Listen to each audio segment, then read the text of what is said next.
नमस्कार मित्रों। आज हम भारतवासियों के समक्ष एक बहुत सुंदर घड़ी आई है। बड़ा गौरव का क्षण है। 22 तारीख को हमारे रामलला अपने धाम में विराजने वाले हैं।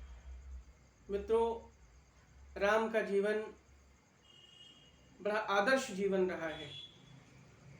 त्याग की प्रतिमूर्ति रहे हैं वे। शील, शक्ति और सौंदर्य के प्रतिमूर्ति रहे।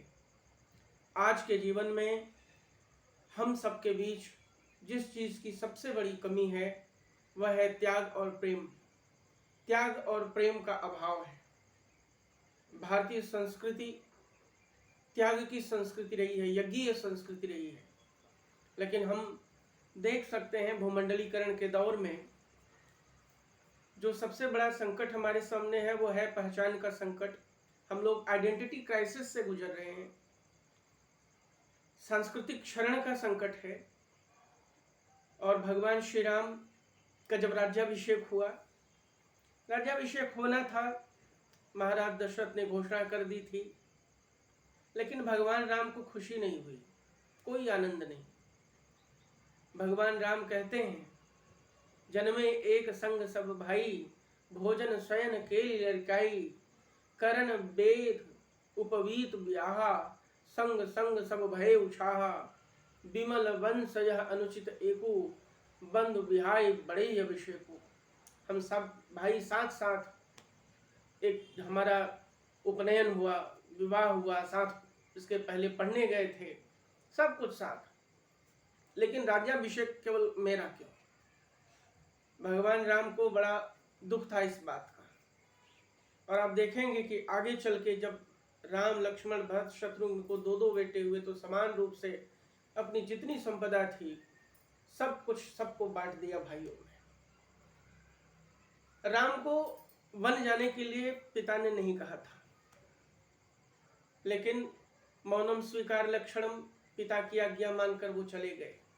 माँ भी तो कौशल्या जैसी। कौशल्या मैया ने कहा कि जाओ राम, तुम्हारे लिए जो वन का राज्य है सैकड़ों अयोध्या के सुखों से बढ़कर है।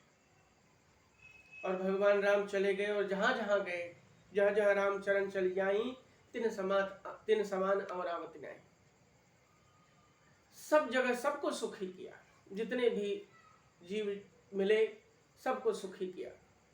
और जब लौट कर आए तो राम राज्य की स्थापना की, राम राज्य की स्थापना हुई, और ये उनके त्याग और प्रेम के कारण ही संभव हुआ। आप देखिए, महाभारत, एक तरफ महाभारत है और एक तरफ रामायण है। महाभारत में भी भाइयों का झगड़ा है, रामायण में भी भाइयों का झगड़ा है, लेकिन महाभारत में त्याग का अभाव है। दुर्योधन कहता है, सूच्याग्रम न दास्यामि विना युद्धेन केशव। भगवान कृष्ण गए थे संधि प्रस्ताव लेकर, सुई की नोक के अग्रभाग के बराबर भी हम जमीन नहीं देंगे बिना युद्ध के। और युद्ध हुआ। 18 अक्षौहिणी सेना, खाली 9 लोग बचे थे, सब मारे गए।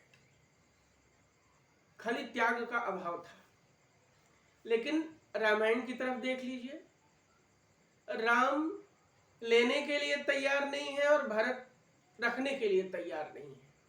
और भरत चित्रकूट आते हैं राम जी को मनाने और पादुका लेकर लौट जाते हैं। और वहां भी गए तो राज्य में नहीं रहे, महल में नहीं रहे, नंदीग्राम में रहे। और जमीन पर भी नहीं, छोटा सा गड्ढा खोद लिया, वहां रहते थे अंदर। और राम भी भरत से बिछड़ कर कभी सुखी नहीं रहे। लक्ष्मण को कहां वन हुआ था, लेकिन भाई की सेवा करने के लिए गए। उर्मिला ने वहां तपस्या की 14 वर्ष तक अयोध्या में रहकर, सब त्याग की प्रतिमूर्ति। थोड़ी देर के लिए कैकेयी का मतभ्रम हुआ था, लेकिन वह भी ठिकाने पर आ गई। चित्रकूट में जब कैकेयी आती है तो राम जी उनसे सहर्ष मिलते हैं, और जब अयोध्या लौटते हैं तो सबसे पहले कैकेयी से मिलते हैं। तो ये जो परस्पर त्याग और प्रेम है, यही कारण है कि अयोध्या में राम राज्य की स्थापना हुई। और यह त्याग प्रेम लंका में नहीं था तो वहां विनाश हुआ। उत्तम कुल पुलस्त कर नाती, ता रावण घर दिया न बाती। सबका संहार हो गया। और वही चीज आप देखें किष्किंधा में भी, वहां भी भाई, लेकिन बाली मारा जाता है। सुग्रीव और बाली में सामंजस्य नहीं था। अयोध्या जब लौट कर आए राम जी तो सब भाई आपस में मिल रहे थे। विभीषण और सुग्रीव भी वहीं पर थे और एक दूसरे को देख रहे थे, देखो ये भाई हैं, आपस में गले लग रहे हैं, मिल रहे हैं, आनंद है, राम राज्य। लेकिन हम हैं, हम भाई हैं, अपने अपने भाइयों को मरवा कर यहाँ पर आए हैं। हालांकि वो एक पक्ष था, लेकिन इसमें कोई दो राय नहीं है कि भारतीय संस्कृति त्याग और प्रेम की संस्कृति रही है। बिना त्याग और प्रेम के हम हमारी संस्कृति को आगे नहीं बढ़ा सकते, हम सुखी नहीं हो सकते। और सुख का संबंध तो इस भौतिक जीवन जगत से है जो कि नाशवान है। हम आनंद की प्राप्ति नहीं कर सकते। अगर आनंद चाहिए तो हमें अपने जीवन में त्याग और प्रेम का लाना होगा, और बिना त्याग के, बिना प्रेम के हम भारतीय संस्कृति को सुरक्षित नहीं कर सकते, रख सकते। और भारतीय संस्कृति, भारतीय धर्म, भारतीय परंपरा, भारतीय अध्यात्म, भारतीय जो इंडियन नॉलेज सिस्टम है, अगर ये सुरक्षित रहा और इसको अगर हम विश्व के समक्ष ले जाने में अगर हम सक्षम हुए, समर्थ हुए, अगर ले गए, तो ये तय मानिए भारत तो भारत, पूरा विश्व सुखमय हो जाएगा, आनंदित हो जाएगा, सब बैर भाव सब समाप्त हो जाएंगे। यही तो भगवान राम का आदर्श है और मार्ग है। धन्यवाद।